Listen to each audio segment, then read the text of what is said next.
En aquel tiempo dijo el Señor: ¿A quién se parecen los hombres de esta generación? ¿A quién los compararemos? Se parecen a unos niños sentados en la plaza que gritan a otros: tocarnos la flauta y no bailáis, cantamos lamentaciones y no lloráis. Vino Juan el Bautista, que ni comía ni bebía, y dijisteis que tenía un demonio. Viene el Hijo del Hombre, que come y bebe, y decís: mirad qué comilón y qué borracho, amigo de publicanos y pecadores. Sin embargo, los discípulos de la sabiduría le han dado la razón.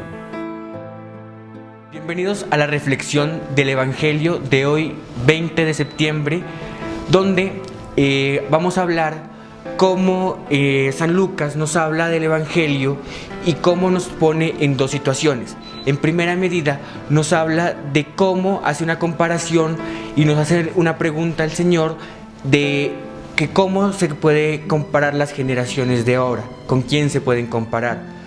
Entonces nos hace un análisis donde nos pone a unos niños que se les tocaba la flauta y no bailaban, donde a unas personas se les cantaba cánticos tristes y no respondían.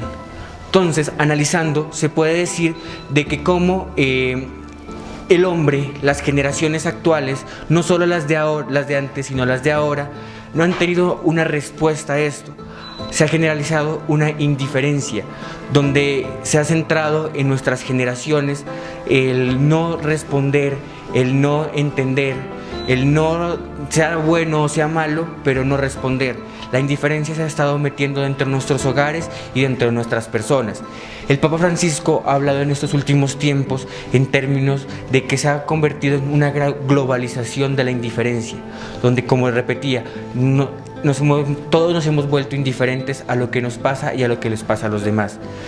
Por otra medida, tenemos otra parte del Evangelio donde nos hablan de dos comparaciones. Por un lado teníamos la comparación de Juan Bautista y por otro lado la del Señor Jesús. En ese sentido nos habla de que en primera medida a Juan Bautista se lo tenía como una persona solitaria, del desierto, sencilla. Y por otro lado teníamos a Jesús, el cual vino a compartir con nosotros, vino a compartir con las personas, y en eso comía, bebía con las personas, estaba con ellas. Donde, por un lado, a Juan Bautista las personas realizaron una crítica innecesaria, una crítica destructiva, donde le decían que él era un demonio por su misma condición, y por otra crítica destructiva por el lado del Señor, donde nos decían que él pues había venido a estar con los pecadores y con las personas de mal. Por eso la reflexión que hacemos y que nos hace el Evangelio de San Lucas es cómo las personas deben conocer, primera medida, deben conocer y reflexionar. Y por eso no deben criticar sin conocer lo que es la persona, sin conocer las situaciones, porque eso es lo que nos da el Evangelio, a que las personas debemos analizar para entender nuestro ambiente, para entender nuestras personas y no generar críticas destructivas, que lo que generan es daño y análisis diferentes a todas las personas. Esto es lo que nos habla el Evangelio.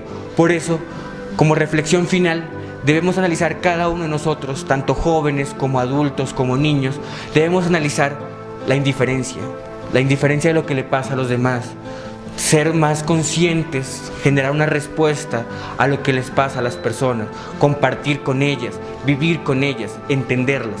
Nos enseña en ese aspecto. Por otro lado, la reflexión nos deja que no debemos criticar. No debemos estar criticando a los demás sin conocer a las personas. Hay veces que nosotros como personas criticamos a los demás sin conocerlos y al final, conociendo a la persona, nos hacemos entender que las personas son muy buenas y tienen un estilo de vida diferente al de nosotros.